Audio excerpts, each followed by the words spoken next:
There are thousands of wine grapes in the world. So to make things simple, people started calling certain grapes noble varieties. There's a casual list of about a dozen noble grapes that most of us assume mean that these must be the best wines in the world. Well, it's wrong. It's a big old bucket of hogwash. This wine proves that there are way more noble grapes out there waiting to be discovered. Do you know what this wine is?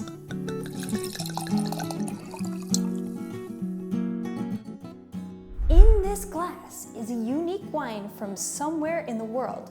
Let's see if we can figure out what it is and where it's from with observation. And the first thing to do is to take a look at the color. Wow, that is a pale ruby color. There aren't a lot of red grapes that make wines this translucent. Let's give it a sniff.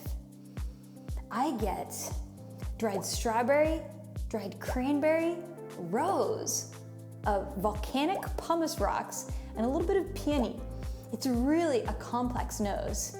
With those flavors of strawberry and cranberry, we can confidently say this is a red-fruited wine variety. The dried fruit suggests this is coming from a sunny, warm climate.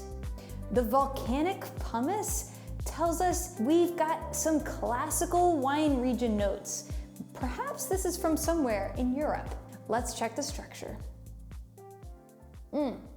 Medium plus acidity, medium tannin, not too strong, medium to light body, and it's refined with a balanced flavor. What do you think this is? Is it Pinot Noir from Burgundy, Merlot from Bordeaux, Nerello Mascalese from Sicily, or Petit Syrah from Susan Valley, California? It's time for some answers. Master of Wine, Christine Marsilio, take it away. The clues you've provided to us, Madeline, will lead us to exactly where we want to go. Both Merlot and Petit Syrah have tons more anthocyanin, which would mean we would find a lot more color in this glass. So we can really scratch those two. And really the flavors here and the translucent kind of color do actually fit very well for both Pinot Noir and Nerello Mascalese. But the cooler climate in Burgundy rarely delivers these kind of dried red fruit notes alongside floral aromas. And I'd actually expect a bit less tannin from Pinot Noir. So the wine we have today is Nerello Mascalese.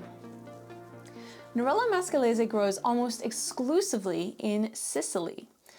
You can find it in wines labeled as Etna Rosso, or simply by the name of the grape variety on the label.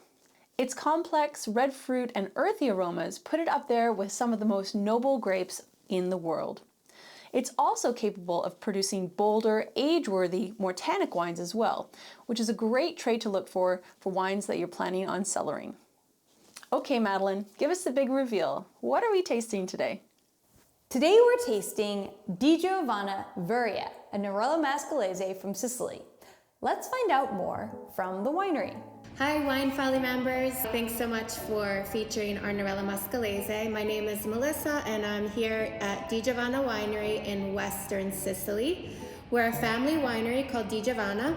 The family is from a small village called Sambuca di Sicilia, and our vineyards are in the mountains. We're actually inside of a protected nature reserve. The vineyards are located between 1,600 feet to 2,800 feet above sea level.